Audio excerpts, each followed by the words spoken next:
नमस्कार, स्वागत है आपका हमारे इस YouTube चैनल पर। मैं मुनमुन श्रीवास्तव आपका हार्दिक अभिनंदन करता हूं और आज आपको हम एक ऐसी शख्सियत से मिलाने जा रहे हैं जिन्होंने दिल्ली विश्वविद्यालय में एक लंबा समय बिताया और SDDB खालसा कॉलेज के प्रिंसिपल रहे, प्रिंसिपल एसोसिएशन के प्रेसिडेंट भी रहे और आपको लगातार एडमिशन में पूरी हेल्प करते रहे, काउंसलिंग करते रहे और आपने इनके लगातार एपिसोड देखे हैं। और आज हमारे साथ एक बार फिर हैं प्रोफेसर जसविंदर सिंह और ड्यू से निकलकर प्रोफेसर जसविंदर सिंह अब पहुंच चुके हैं इटर्नल यूनिवर्सिटी बरू साहब, हिमाचल प्रदेश, और सर अब वहां के वाइस चांसलर हैं। स्वागत है प्रोफेसर जसविंदर सिंह जी हमारे चैनल पर। बहुत बहुत धन्यवाद मुनमुन श्रीवास्तव जी, आपने दोबारा मौका दिया है अपनी चैनल के ऊपर, आपका बहुत बहुत शुक्रिया। सर जो है वो आपका ड्यू से जो सफ़र शुरू हुआ, एक लंबा समय आपने ड्यू एडमिशन्स को देखा, आपने पूरे कॉलेज के प्रशासन को देखा और दिल्ली विश्वविद्यालय में आप एक ऐसी शख्सियत रहे हैं जो हमेशा छात्रों की मदद करने के लिए जाने जाते रहे हैं। किस तरह से आपने ट्रांसफॉर्मेशन सर महसूस किया ड्यू से इटर्नल यूनिवर्सिटी पहुंचने में? देखिए, ऐसा है कि ये DU ने ही हमें सिखाया है कि जो अंडर प्रिविलेज सेक्शंस हैं आपने उनकी कैसे सहायता करनी है। DU में बहुत सारी ऐसी चीज़ें होती हैं जो हम सीखते हैं और इटर्नल यूनिवर्सिटी ये एक कलगीधर ट्रस्ट है जो संत अतर सिंह जी और संत तेजा सिंह जी के आशीर्वाद से शुरू किया गया था। और ये यूनिवर्सिटी 2009 में बड़ू साहब, जिसको हम डिवाइन वैली कहते हैं, सिरमौर डिस्ट्रिक्ट हिमाचल प्रदेश में, उसमें बाबा इकबाल सिंह जी ने शुरू की थी। और इसका मेन जो मिशन है इस यूनिवर्सिटी का वो ये है कि अच्छी हायर एजुकेशन की क्वालिटी के साथ जो है वो स्पिरिचुअलिटी या वैल्यू बेस्ड एजुकेशन भी दी जाए, ताकि बच्चों का एक दुनियावी एजुकेशन के साथ जो उनकी एक मानवता का जो आस्पेक्ट है, जो उनका साइड है, वो भी उभर के सामने आनी चाहिए। तो ये हमारे देश की तरफ से, हमारी सोसाइटी, हमारे समाज की तरफ से हम बच्चियों को ऐसी एजुकेशन दे रहे हैं जैसे नर्सिंग है, एग्रीकल्चर में है, इंजीनियरिंग में है, साइंसेस में है, बेसिक साइंसेस में है, कंप्यूटर साइंस, आजकल आर्टिफिशियल इंटेलिजेंस का बहुत रिवाज है। तो ये सभी एरियाज़ में एजुकेशन के साथ साथ हम जो है इकोनॉमिक्स भी उसमें आ जाती है। इनके साथ साथ जो है हम जो गुरुओं का दिया हुआ उपदेश है कि आपने कीर्त करना है, नाम जपना है और वंड छकना है, मतलब कि जो भी आपकी फ्रूट्स आपकी सर्विस का है वो तब तक कंप्लीट नहीं होता जब तक आप दूसरे लोगों के साथ इसको शेयर नहीं करते हो। तो आप इस यूनिवर्सिटी में देखोगे तकरीबन हमारे 50% बच्चे ऐसे हैं जिनको हम कंप्लीट कंसेशन देते हैं फ़ी का। जो कलगीधर ट्रस्ट है डॉक्टर देविंदर सिंह, वो ऑर्गेनाइज करते हैं लोगों से रिक्वेस्ट करके कि इन बच्चियों की एजुकेशन क्यों इम्पॉर्टेंट है। और यहाँ जो है बगैर किसी डिस्क्रिमिनेशन के, चाहे वो बच्चा सिख है या नॉन सिख है या हमारे ट्राइबल्स हैं, क्योंकि ये यूनिवर्सिटी ट्राइबल एरिया में तो तकरीबन 45 से 55% के जो स्टूडेंट्स हैं, depending upon the nature of the course, वो हमारे हिमाचल प्रदेश या ट्राइबल सोसाइटी से हैं।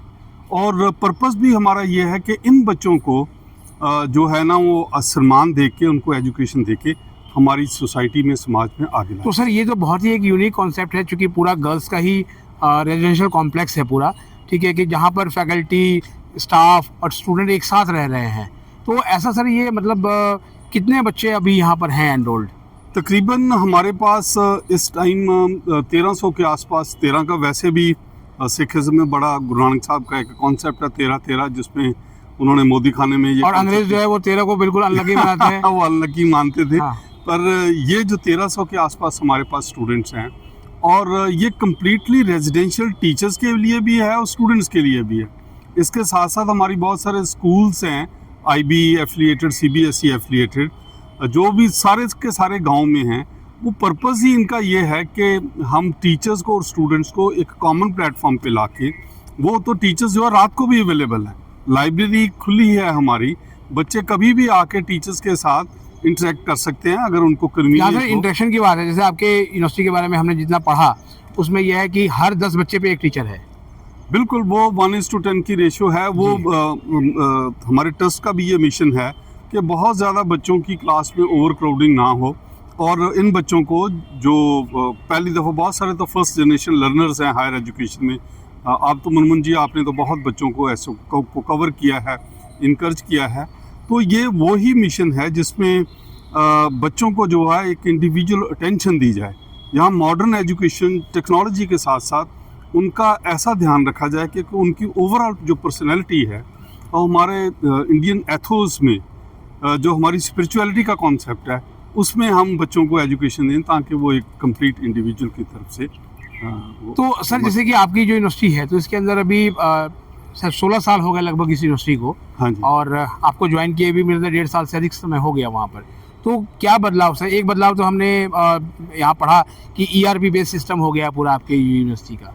तो टेक्नोलॉजी से कितना जोड़ा है सर आपने अभी? ये हमारे जितने भी कोर्सेज हैं, एक तो ये कि जो नई एजुकेशन पॉलिसी है उसको हमने कम्प्लीटली अडॉप्ट किया है, जिसमें बहुत सारे skill courses, value based education पहले ही वहाँ थी।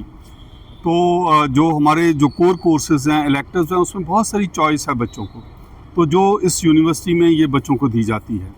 दूसरा जो है तकरीबन सारे कोर्सेज जो हैं वो बच्चे राइट फ्रॉम डे वन उनका LMS जिसको हम लर्निंग मैनेजमेंट सिस्टम कहते हैं या फिर ERP है जिसके ऊपर बच्चे कम्प्लीटली इंटीग्रेटेड हैं।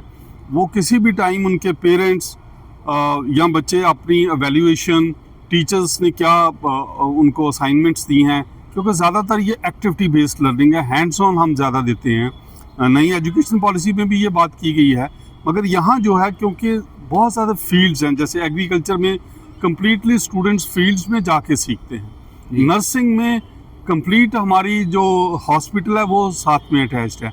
एक मैं चीज़ जो कहना छूट गया वो ये कि यहाँ जो है एक इमर्जिंग सोसाइटी में, जैसे आप पंजाब हरियाणा में देखते हो तो बहुत सारे नशों की तरफ जो है ना जी हाँ बच्चों का रुझान हो रहा है। तो यहाँ डी एडिक्शन सेंटर भी है जिसमें हमारी यूनिवर्सिटी का तो कोई बच्चा नहीं है, मगर हिमाचल से, पंजाब से, हरियाणा से और बाहर से भी लड़कियाँ आई हैं जिनको हमारा ट्रस्ट जो है वो ट्रेन करता है। इसमें सक्सेस रेट आप देखोगे कि जो गवर्नमेंट के भी डी एडिक्शन सेंटर्स हैं उसमें सक्सेस रेट 5 या 7% होता है। यहाँ हमारा जो सक्सेस रेट है वो 40% है। मतलब जो बच्चे नशा मुक्ति की ट्रेनिंग लेके उनको हम जो ट्रीटमेंट देते हैं उसके बाद 45% दोबारा नशों में नहीं आते, which is a very creditable achievement. वो हमारे बच्चों के लिए केस स्टडीज़ भी होती हैं, जैसे हम साइकोलॉजी के बच्चों को उनके साथ उनको एक पता भी चलता है कि उनका क्या मनोविज्ञान है, ऐसे लोग जो एडिक्शन की तरफ चले जाते हैं क्यों वो ऐसी स्थिति में आते हैं और वो क्यों दोबारा नहीं छोड़ पाते। तो ये जो है बच्चों का, जो हमारे शहरों में ये यूनिवर्सिटीज़ में चीज़ें अवेलेबल नहीं हो पाती। बड़ी यूनिवर्सिटीज़ में क्योंकि वो शहर के एनवायरनमेंट में होते हैं, वो हैंड्स ऑन या बिल्कुल एक्टिविटी बेस उनको नहीं करवाई जा सकती। तो ये सब चीज़ें जो हैं वो इटर्नल यूनिवर्सिटी मतलब बाकायदा वो रिसर्च कर रहे हैं सर। रिसर्च कर रहे हैं। एक सर जो है वो हमने पढ़ा आपकी वेबसाइट पे कि फूड टेक्नोलॉजी लैब भी जो है वो कंस्टिट्यूट की है भारत सरकार के सहयोग से। ये भारत सरकार ने जो एक मंत्रालय फूड टेक्नोलॉजी का बनाया था, उसके तहत उन्होंने बहुत सारे जो food processing centres all over India establish किए थे। तो उन सेंटर्स को चलाने के लिए उनकी स्टैंडर्डाइजेशन जो फूड की है वो करने के लिए फूड टेक्नोलॉजी लैब, ताकि फूड प्रोसेसिंग का क्या स्टैंडर्ड हो, वो कैसे एक्सेप्ट। आपने बाहर वाले देशों में देखा होगा कि हर चीज़ के ऊपर एक स्टैंडर्डाइजेशन की स्टैम्प है। तो हमारे पास वो बहुत लेटेस्ट टेक्नोलॉजी है। हमारे टीचर्स हैं डॉक्टर नसीर वहाँ, जो इस प्रोसेस में ट्रेनिंग देते हैं और फूड टेक्नोलॉजी का कोर्स भी हम BTech भी रन कर रहे हैं, जिसमें बच्चों को एडमिशन दिया जाता है और वो हिमाचल या बाकी जगह पे जाके, क्योंकि एक कंजर्वेटिव सोसाइटी में ये से बच्चे आते हैं तो उनको ये होता है कि या तो वो खुद का कोई काम शुरू करें, एंटरप्रेन्योरशिप, या फिर उनको घर से बहुत ज़्यादा दूर ना रखा जाए। तो हम जो है इंडस्ट्री और इनका हैंडशेक भी करवाते हैं ताकि बच्चों की जो ऑन दी जॉब इंटर्नशिप है वो वहाँ हो और वो इस चीज़ को सीख के। सर इतनी सारी सुविधाएं हैं तो फीस भी महंगी होगी। देखिए फीस फीस तो हमारी, अगर हिमाचल की बाकी यूनिवर्सिटीज़, अगर प्राइवेट यूनिवर्सिटीज़ देखा जाए, तकरीबन 13 यूनिवर्सिटीज़ प्राइवेट है, सबसे कम है। और जो मेन मकसद है वो ये कि अगर कोई बच्चा फ़ीस नहीं दे सकता, उसको एक एफिडेविट देना है, तब हम जनरल समाज में जाते हैं, सिख सोसाइटी के पास जाते हैं, नॉन सिख्स भी बहुत सारे हैं जो गुरु घर में विश्वास करते हैं। और वो बच्चों की एजुकेशन के लिए तो देखो ये एक किस्म का, आप गुरुद्वारा बंगला साहब से देखो कि यहाँ लंगर है, जैसे वो इस संस्था ने एजुकेशन का एक किस्म से लंगर लगाया हुआ है कि कोई बच्चा अगर वो फीस नहीं दे पाता तो वो डॉक्टर धुरिंदर सिंह जो हमारे चेयरमैन हैं ट्रस्ट के, वो उसका खुद इंतज़ाम करते हैं। लोगों के पास जाके। और सर जहाँ तक एडमिशन का सवाल है, तो एडमिशन सर CUT से है या फिर डायरेक्ट 10+2 के CBSE या दूसरे बोर्ड्स के मार्क्स से है सर? देखिए ऐसा है मुनमुन जी के जो एडमिशन्स की प्रोसेस है वो हमारी दोनों तरफ की है, क्योंकि बहुत सारे लोगों को कई बार यूनिवर्सिटी के बारे में पता नहीं होता। तो जो वहाँ प्राइवेट यूनिवर्सिटी का रवाज है, हम ज़्यादातर बच्चे जो हैं वो डायरेक्ट वहाँ से लेते हैं। PhD के लिए तो हम एंट्रेंस टेस्ट भी करते हैं, या UGC में या PhD का एंट्रेंस टेस्ट रखा हुआ है तो उससे लेते हैं। मगर CUET से भी बच्चे आ रहे हैं। CUET से उतने ज़्यादा नहीं है, क्योंकि बच्चों को इन कोर्सेज़ का अभी पता नहीं है और वो घर से बाहर नहीं जाना चाहते हैं। मैं आपके माध्यम से इनके पेरेंट्स को सभी को इनवाइट करता हूँ कि ट्रस्ट की तरफ से आपका बिल्कुल रहने का जो है वो हम इंतज़ाम करेंगे, और आप वहाँ आइए, देखिए कि बच्चों को किस तरीके से रखा जाता है, उनके खाने पीने का। हाँ, ये कम्प्लीटली एक वेजिटेरियन कल्चर है, इसमें किसी किस्म का नशा या कोई सिगरेट बिल्कुल शाकाहारी भोजन दिया जाता है। बिल्कुल शाकाहारी भोजन, और तीनों टाइम ये खाना दिया जाता है। और इसके साथ साथ जो है हम इस चीज़ का ख्याल रखते हैं कि बच्चे जो है ना उनकी काउंसलिंग, उनकी करिकुलर एक्टिविटीज़, उनमें ध्यान दिया जाए। देखो क्लासरूम टीचिंग तो आप जानते हो 30% से ज़्यादा नहीं होती।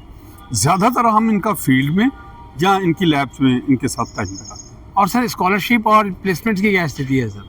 प्लेसमेंट्स के लिए हमारे पास डायरेक्टर हैं बलराज सिंह जी, जो प्लेसमेंट्स और एडमिशन्स दोनों को देखते हैं।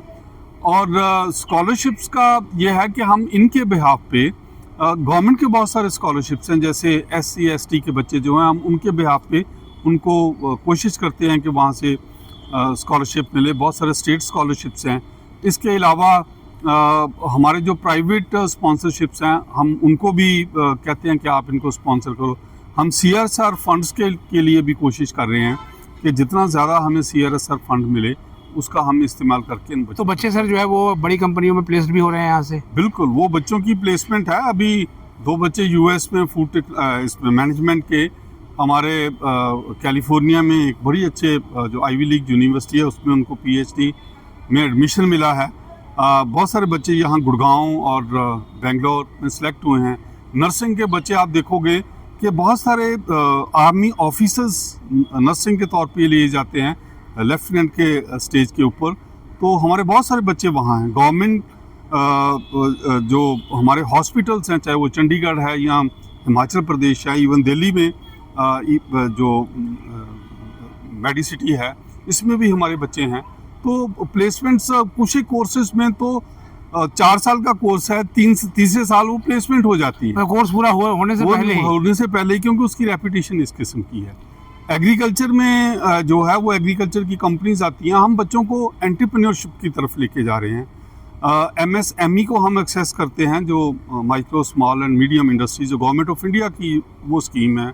सोलन में उनका डायरेक्टर हैं, उनके साथ हम टाई अप करते हैं ताकि वो बच्चों को आने वाले समय में सर जो है, चूँकि आपके कन्वोकेशन होने जा रहा है 28 तारीख को, उसके बाद आप यूनिवर्सिटी को कहाँ देखते हैं आने वाले कुछ सालों में? हमारी 23 अगस्त को कन्वोकेशन है इस साल की, और हम ऑब्वियसली वो एक कन्वोकेशन एक ऐसा पीरियड होता है जिसमें हम सभी पेरेंट्स को इनवाइट करते हैं, उनके बच्चों को इनवाइट करते हैं, और उनकी जो डिग्री अवार्ड सेरेमनी है उसमें शरीक करते हैं, ताकि हम उनके साथ ये साझा कर सकें कि हमारे बच्चे किस स्टेज पे कहाँ जा रहे हैं, और वो आने वाले बच्चों के लिए भी एक इंकरेजमेंट होती है। जी, आपको बताइए सर कि हमारा चैनल जो है वो शिक्षा के क्षेत्र में जो है एक बहुत जाना पहचाना नाम है, तो आप जो है वो पेरेंट्स और स्टूडेंट से क्या अपील करेंगे? मैं तो आपके माध्यम से, क्योंकि मुनमुन जी आप ने बहुत लंबी सेवा की है, और मैं आपके साथ तकरीबन 15-20 साल से तो मैं ही जुड़ा हुआ हूँ। तकरीबन 34 साल से हम दिल्ली यूनिवर्सिटी के एडमिशन्स में आप उसको प्रेस की तरफ से कवर करते रहे हो। तो मेरी पेरेंट्स को ये अपील है कि ख़ास करके जो पोस्ट ग्रेजुएशन के कोर्सेज़ हैं, जिनमें आपको दिल्ली यूनिवर्सिटी में सीट्स या किसी और यूनिवर्सिटी में सीट्स अगर नहीं मिलती, तो आप यहाँ अगर मिलती भी है तो आप वहाँ आके देखिए। बहुत सारे कोर्सेज़ हैं जिसमें हम बच्चों की हैंड होल्डिंग करते हैं ताकि उनको अच्छी एक जो है जॉब मिल सके। जी, बहुत बहुत धन्यवाद सर हमें समय देने के लिए। बहुत बहुत धन्यवाद मुनमुन जी आपका। तो आपने सुना प्रोफेसर जसविंदर सिंह जी को, जो कि इटर्नल यूनिवर्सिटी हिमाचल प्रदेश के वाइस चांसलर हैं, और इनकी यूनिवर्सिटी के बारे में काफ़ी कुछ सर से जाना। कोशिश करेंगे कि आपको आने वाले कुछ समय में कैंपस भी दिखाएं। फ़िलहाल तो ये है कि अगर आपको एडमिशन जो है उसी में चाहिए तो आप उनकी वेबसाइट को विज़िट करें और वहाँ पर सारी इंस्ट्रक्शंस हैं उन्हें फॉलो करें। और हमारे चैनल पर नए हैं तो चैनल को सब्सक्राइब कर लें और इसे अपने दोस्तों के बीच शेयर करें। मिलते हैं एक और एपिसोड के साथ, तब तक के लिए नमस्कार।